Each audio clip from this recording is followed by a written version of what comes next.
किसी भी two stroke engine को रखने का एक ही स्थान पर सबसे बड़ा ड्रॉबैक ये होता है कि वो अपने ऑयल की छाप को छोड़ जाता है। आपने जनरली ये देखा होगा कि जब भी आप अपने घर में किसी एक पर्टिकुलर स्थान पर अपनी बाइक को खड़ी करते हैं तो हमेशा वो छाप जरूर छोड़ती होगी अपने ऑयल का। तो ये क्यों होता है ऐसा? आप जबकि ये देख रहे हैं कि ये सालों भर से यहाँ खड़ी होती है, कभी भी इसने ऐसे ऑयल नहीं छोड़ा हुआ कि आपको बुरा लगे कि यहाँ पे ऑयल छोड़ा हुआ है। एक बार छोड़ना शुरू किया था तो मैंने उसकी सर्विसिंग भी करा दी थी, और इन बातों को भी 3-4 साल हो रहे हैं। उसके बाद मैंने आज तक इसमें से ऑयल चेक किया, कभी ऐसा लीक नहीं हुआ। और मेरे जो कारीगर हैं मेरे ही यहाँ पे आके सर्विस करते हैं। और इसके बाद ये भी मैं बता दूं कि ऐसी कोई भी वो प्रॉब्लम नहीं छोड़ के जाते कि जिससे कि मुझे बार बार शिकायत का मौका दें। तो किसी भी तरह से इसमें कोई भी जगह से अभी तेल नहीं रिस रहा, क्योंकि ये पूरी तरह से इंटैक्ट है। और किस तरह से इसकी सर्विसिंग की जाती है ये सारी जानकारी मैंने पहले भी अपनी वीडियो में दे रखी है। जिस तरह से एक गाड़ी को अच्छे से मेंटेन करके एक कारीगर करके जाता है, वैसे ही उन्होंने काम किया था। आज भी इंटैक्ट पड़ी है वो सील, और वो है गियर बॉक्स की, क्लच की, इसकी।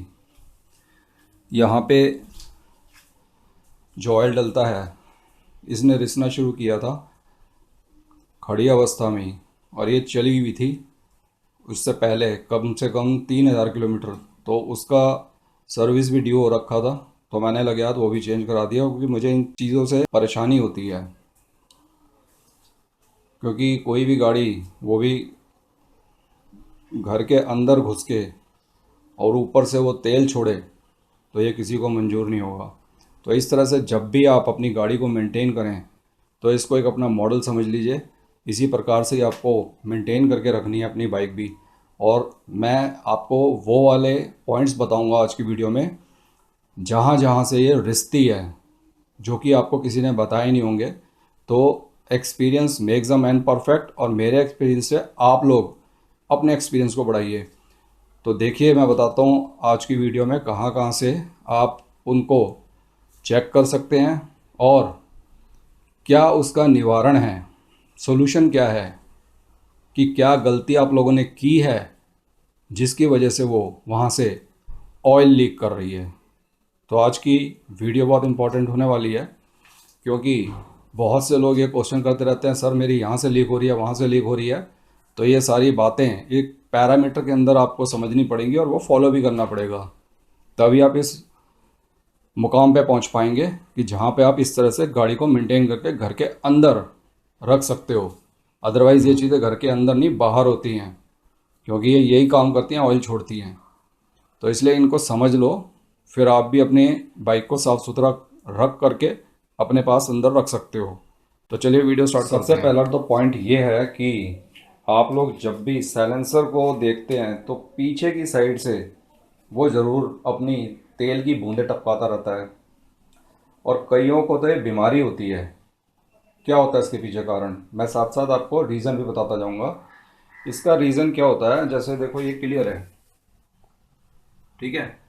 अब इसको अगर थोड़ा बहुत चलाएंगे तो स्पष्ट है कि यहाँ से गंदा होगा, लेकिन ऑयल नहीं टपकेगा। अगर ऑयल किसी का टपक रहा है तो वो एक बीमारी है। और उसका रीज़न क्या है कि आप लोगों ने क्या क्या रखा है कि इसके इंजन में टूटी ऑयल या तो आप डबल डाल रहे हो, ऊपर से डाल रहे हो, या आपका टूटी ऑयल ज़्यादा खुला हुआ है। दूसरा ये भी कारण हो सकता है कि आप लोग जो टूटी ऑयल डालते हो, आपको उसकी क्वांटिटी ही नहीं पता कि मैंने कितना लीटर डाला था, और लमसम मैंने इतना डाल दिया। तो 1 लीटर में जो है 20 से 30 और 40 मैक्सिमम ml वो डलता है। वो आप अपने हिसाब से देख लो, उससे ज़्यादा अगर आपने डाल डूल दिया है और याद ही नहीं रहा भाई मैंने कितना डाला था, चलो फिर डाल दो। पंप में क्या होता है, पंप में ये सारी चीज़ें नहीं होती। पंप ने क्या है, भरा हुआ टूटी वहाँ से लेना, डालते चले जाना, जैसे गाड़ी स्टार्ट होगी वैसे काम करते रहना है। लेकिन यदि आप खुद डाल रहे हो तो दिमाग में कंप्यूटर जरूर लगा लो, जिससे आपको ये पता चल सके कि आपने कब कब इसमें कितना फ्यूल डाला हुआ है, और मैंने टूटी ऑयल डाला था या नहीं डाला था याद ही नहीं रहा। तो ये गड़बड़ियाँ बहुत होती हैं जो इंजन के लिए भी रिस्क बन सकती है।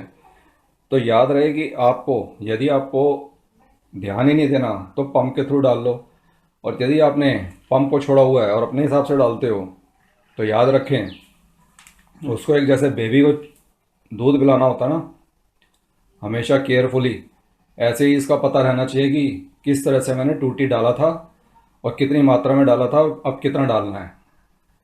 तो ये गड़बड़ी आपके मैनुअली काम से हो सकती है, पंप से कभी नहीं होगी। पहली बात आपको मैंने समझा दी।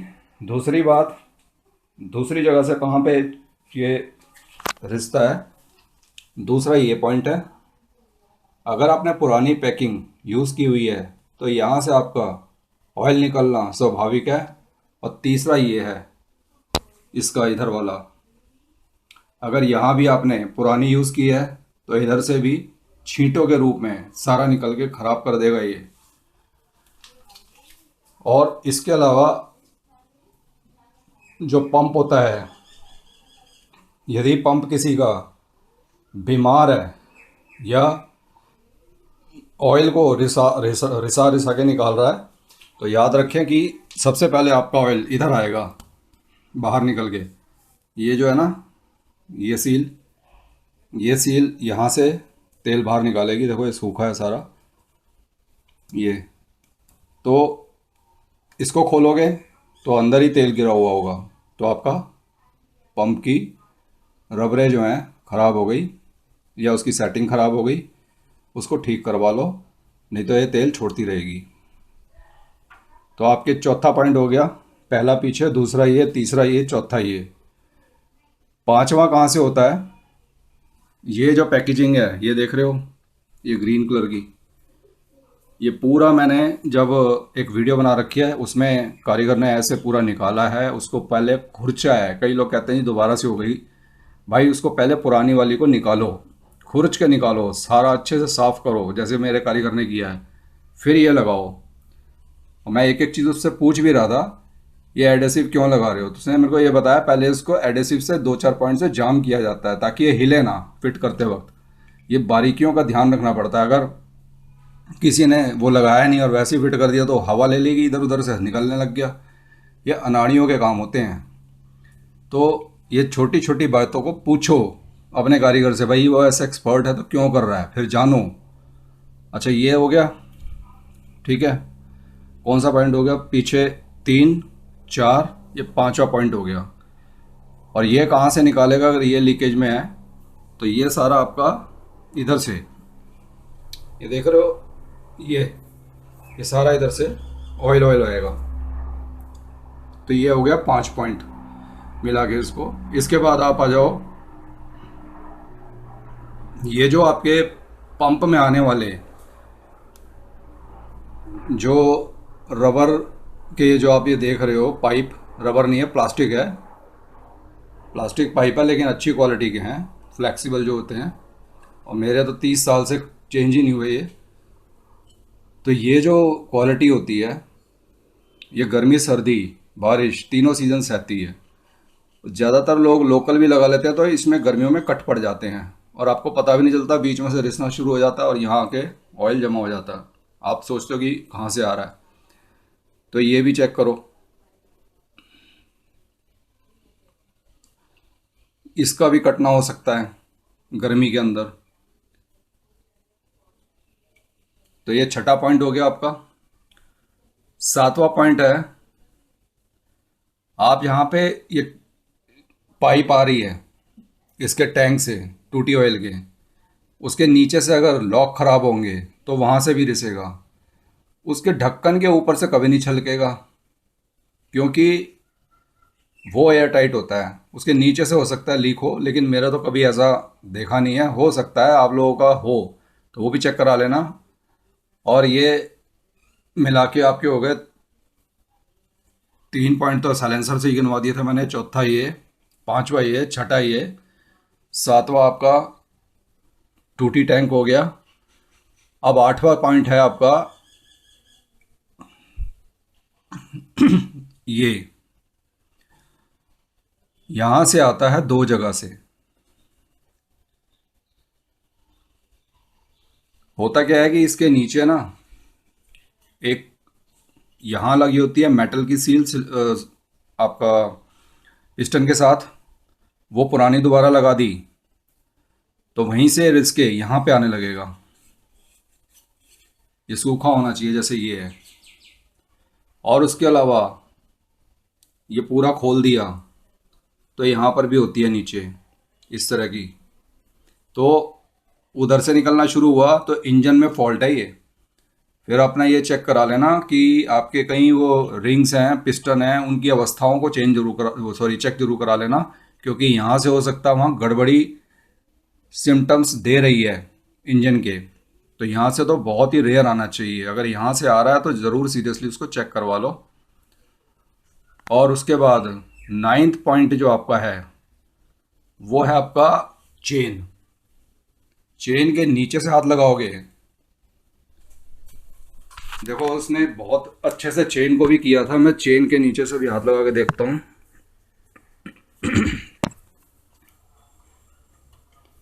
देख लो, और ये 3-4 साल से खड़ी है ऐसे सर्विसिंग के बाद, एक बूंद भी नहीं टपका। उसको 3-4 साल हो गए सर्विस किए हुए। तो ये आया 9th पॉइंट आपके चेन के नीचे से। अगर आपने ग्रीस लगाई है तो नहीं होगा, क्योंकि मेरी बाइक में ग्रीस ही लगती थी शुरू से।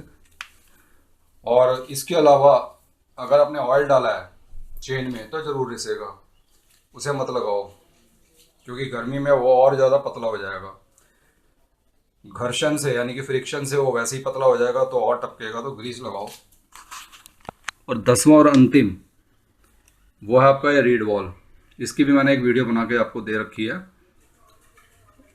और कई लोगों को मैं बताता भी हूँ, कहते हैं कार्बोरेटर के इधर उधर आ गया है, ये इधर सारा तेल से भर गया है। ये सारे ऊट पटांग काम जो होते हैं ना वो आप लोग खुद करते हो, फिर उसके रिवर्ट मारना शुरू करता है ये, और ये तोड़ देता है सील। यहीं से रिसना शुरू होता है, इधर गिरता है, और इसके साथ ये भी होगा, फ्यूल भी होगा चिपका हुआ, वो बुरी तरह से यहाँ से ख़राब कर देता है।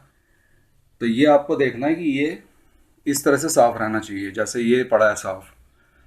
तो अगर ये नहीं है तो इसमें आपको दिक्कत आ सकती है। तो मैं आपको इस तरह से पूरी तरह से वीडियो को समझा चुका हूँ कि किस किस जगह पर ये लीक करती है। तो आज के वीडियो में मैंने कम से कम 10 पॉइंट आपको बता दिए जहाँ से इसका तेल रिसता है, और उनको कैसे मेंटेन करना है लगे हाथ वो भी मैंने साथ के साथ आज की वीडियो में बता दिए। इसके अलावा एक्सेप्शनली अगर आप देखेंगे तो लोगों को, अगर आप इंजन के नीचे झांकोगे तो लोगों को झांकने से पता चलता है कि वहाँ पे भी बहुत गंदी हुई पड़ी है बाइक तेल से। क्यों? क्योंकि ज़्यादातर वो यही गियर बॉक्स का तेल वहाँ रिस के जाता है। इसके अलावा ऊपर का जितना भी रिसेगा वो नीचे ही चिपकेगा। गियर ऑयल रिलीज़ करते हैं, वहाँ पर अगर वो लूज़ है तो ज़रूर अपना रिएक्शन दे रहा होगा। इसके अलावा आप ये जो आगे के देख रहे हो फ्रंट फोर्क, यहाँ पे कभी कभी देखा होगा जिसके ख़राब हो जाते हैं या फट जाती हैं सील, तो यहाँ पे आपने ऑयल देखा होगा। अदरवाइज़ इसके अलावा ये ऑयल कहीं और से नहीं निकालती। इतने इसके पॉइंट्स हैं, और अब भी किसी को नहीं समझ आ रहा हो तो वो कमेंट बॉक्स में पूछ लें मेरे को। इनके निवारण भी बता दिए मैंने लगे हाथ। आगे का अगर फ्रंट फोर्क का है तो जाके उसको ऑयल को चेक करा लें, इसके अलावा सील भी चेक करवा लें, और उसको एक बार भरवा लें। वो 20-25 हज़ार किलोमीटर तक अगर इंटैक्ट है तो वो 1-1 लाख किलोमीटर तक भी साथ दे देगा। और किसी ने चलानी गड्ढों में और उछालनी है तो हो सकता है 10,000 किलोमीटर भी ना पूरे कर सके। तो इस तरह से आपको खुद मेंटेन करना है। और जिस तरह से मैंने आपको बताया है, इसकी साल में हर सीज़न से पहले 3 सर्विस ज़रूर कराएं, और लगे हाथ अपनी सारी ऑयल सील्स को जहां मैंने बताया है उनको चेक करते रहें, और कभी भी कंजूसी ना करें, पुरानी ना दोबारा लगाएं। और लास्ट में मैं ये ज़रूर कहूँगा कि इसके अंदर जितने भी आप सर्विस के अलावा जितने भी पॉइंट्स देख रहे हैं, ये सारे तभी रिश्ते हैं जब आप इसको भयंकर गर्मी में 80 से ऊपर चलाते हो, चाहे कोई भी हो, 135 हो, चाहे 100 हो, कोई भी बाइक हो, आपने इतना प्रेशर उसको हाई करके दे दिया है कि वहाँ से सील जो है उसकी फटनी ही है। क्योंकि गर्मी, ऊपर से बाहर गर्मी, ऊपर से अंदर गर्मी, तो कोई तो परिणाम देगा ना। तो ये चीज़ें ना करें। और अगर किसी कहीं से रिश्ती है तो उसको तुरंत अपना अच्छे कारीगर से ठीक करवा लें। तो आज की वीडियो में इतना ही। आगे देखें किसी और वीडियो को मैं किसी और टॉपिक पे बनाऊंगा। तब तक के लिए धन्यवाद।